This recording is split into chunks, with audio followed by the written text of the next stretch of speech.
C'est essentiel. Pourtant, tu parles. Dans les prochains jours, les 400 000 inscrits encore. Mais c'est un logiciel. Mais pour que le numérique. Alors parlons du principal que vous êtes, donc contrôlé. Vous nous avez dit là que vous aviez été inspecté. En quelques mots, ça se passe comment une inspection? Dans notre secteur, vous recevez un coup de fil le jeudi. En général, c'est jeudi. Et les inspecteurs vont arriver lundi matin. Les inspecteurs, ils sont combien à peu près? Une équipe, dans notre cas, c'est une équipe de 8, c'est normal. 3 inspecteurs à plein temps qui travaillent à plein temps dans l'inspectorat et 5 inspecteurs plutôt à mi-temps qui ont d'autres rôles, qui sont peut-être dans des établissements ou qui sont peut-être retraités ou qui sont à la retraite ou qui sont dans le secteur privé peut-être. Donc cette équipe arrive lundi matin ayant étudié quand même les chiffres, les données, le dossier, voilà, leurs dossiers eux-mêmes de l'inspectorat, y compris certains documents que nous avons transmis. Et voilà, comment ça se passe, c'est surtout beaucoup d'observations, d'observations de cours et d'observations de l'environnement éducatif, les couloirs, 5 minutes ici, 10 minutes là, un petit peu ce cours-ci, ce cours-là. Donc il y a beaucoup de... Ils s'éparpillent dans l'établissement, un peu partout. Ils ont la permission d'aller partout et voir n'importe quoi. Et nous avons, nous, un représentant dans l'équipe qui ne fait pas partie du rapport, qui n'écrit pas le rapport avec eux, mais qui fait partie de l'équipe pour nous rassurer que tout s'est fait d'une façon correcte. D'accord. Et après, il publie un rapport? Et voilà, alors le vendredi, oui. Dans notre cas, en général, c'est le vendredi à la fin de l'inspection. Le président de l'équipe nous présente un rapport oral. Les grandes lignes, on aura déjà vu les grandes lignes avec quelques points forts, points faibles. Et quelques semaines plus tard, nous recevons un rapport, le rapport, la proposition de rapport. Et une note, voilà, oui, qui nous est donnée en fait le vendredi. Oui. Et il nous présente le rapport en forme de proposition. Nous pouvons corriger certaines erreurs de fait, en effet, où parfois on peut certaines phrases qui ne sont pas claires ou qui ne sont pas claires. Oui. Mais voilà, après environ 6 semaines, le rapport est publié en ligne public pour tout le monde. Donc, si j'ai bien compris, 4 niveaux, 1, 2, 3, 4, ou je peux simplifier. Mais ils ont changé les niveaux. Il y en a plus 5. Il y en avait 5 et nous étions... Un établissement pouvait se conforter avec un 3, oui.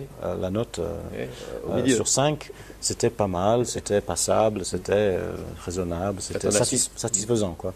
En fait, le descripteur, c'était satisfaisant. D'accord. Maintenant, nous n'avons que 4 niveaux. Donc, bien entendu, 4, c'est le désastre complet, c'est insuffisant. Et le 3, c'est besoin d'amélioration. Oui. Donc, et le 2, c'est bon. Et le 1, c'est très bon. Donc, tout le monde, nous sommes tous dans une course vers le 2 oui. Et le 1, bien sûr. Oui. Et c'est assez critique, c'est important. Et des risques pour un chef d'établissement? Le risque d'un 4, oui. Le 4, c'est la catastrophe. En général, un grade 4, un 4, ça mène généralement ou bien à la démission du proviseur, du chef d'établissement, ou la démission du comité du comité d'administration, ou les deux. Oui. Et parfois un changement de statut, une intervention du ministère, une nouvelle équipe qui arrive, donc des changements très important. Il faut préciser quand même que cette équipe d'inspection n'est pas une équipe de personnel du service public, ce sont des entreprises qui viennent faire Les inspecteurs à plein temps Oui. font partie du service public. Ils Public. sont employés par l'inspectorat. Mais les équipes d'inspecteurs à mi-temps sont organisées par des organismes privés, mais qui ont un contrat avec le service Avec le public. service Donc il y a quand même des règlements assez stricts. Très bien. Et est-ce que le numérique figure, est un des éléments de l'appréciation du fonctionnement de l'établissement? Oui, certainement. Oui.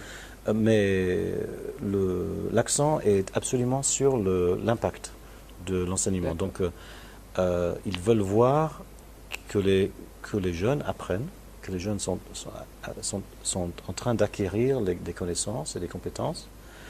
Et ils veulent voir que si on se sert de technologies, de techniques différentes, de numérique, que c'est réussi et que l'apprentissage est réussi. Le fait d'avoir un tas d'équipements ou un tas de ressources technologiques ne les impressionne pas si ils ne voient pas, et il faut voir, il faut que l'inspecteur puisse voir l'apprentissage. Et en fait, c'est une des problématiques parce qu'en fait, voir l'apprentissage, c'est assez difficile. Tout à fait. Et parfois... Et en plus, la plus-value. Si vous êtes... la plus-value.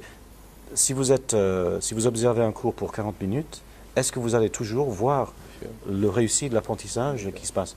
Donc c'est un des débats, le fait d'observer des cours. Est-ce que ça vous donne vraiment une image, ça vous donne vraiment la perspective de l'apprentissage et les résultats, bien sûr, il y a aussi les résultats.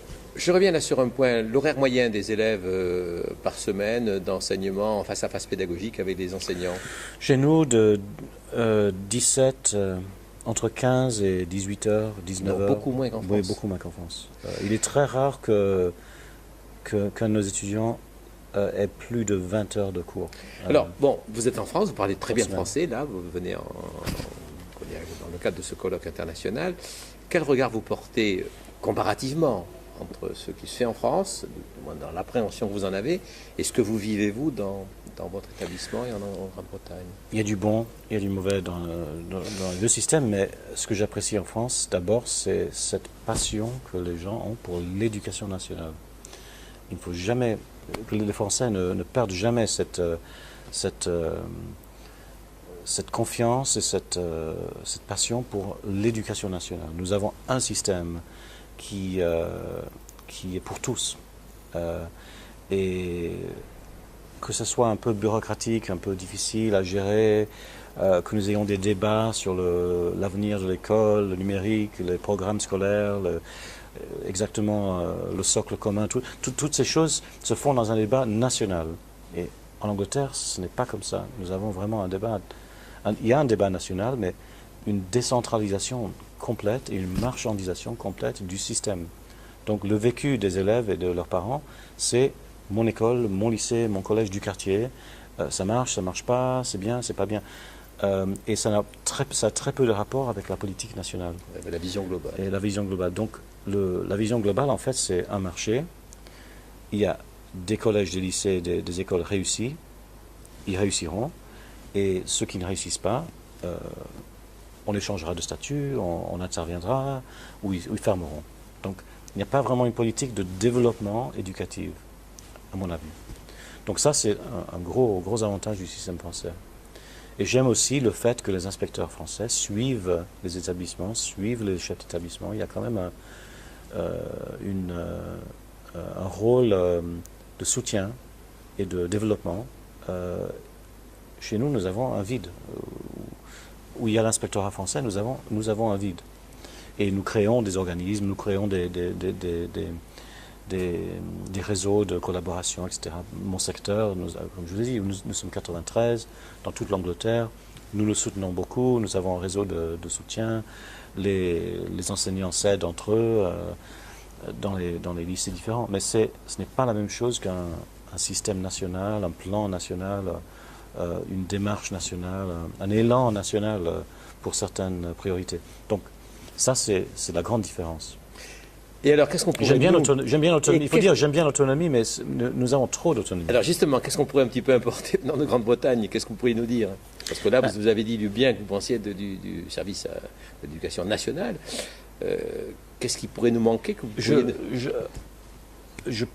en parlant avec certains collègues français, je me rends compte que le rattachement des enseignements à leur établissement est peut-être plus faible en France qu'en Angleterre. La plupart des enseignants ne se disent pas je fais partie de cette équipe, dans cet établissement, j'en suis fier, je fais partie du développement du succès de cet établissement. Chez nous, quand même, c'est très fort et j'en suis très content parce que ça veut dire que j'ai une équipe qui quand même est très bien soudée à l'avenir de l'établissement qui veut son succès. Le succès de l'établissement, c'est leur succès aussi. En France, c'est peut-être pas pareil parce que les enseignants sont nommés, l'État ils sont mutés, ils sont nommés, c'est pas pareil. Donc ça, je pense que ça ferait du bien, sans la marchandisation et la concurrence extrême que nous avons chez nous. En tout cas, merci pour votre liberté de parole et puis pour le fait que vous ayez accepté cet entretien avec nous pour Educabox. Merci à vous. Et merci, au revoir.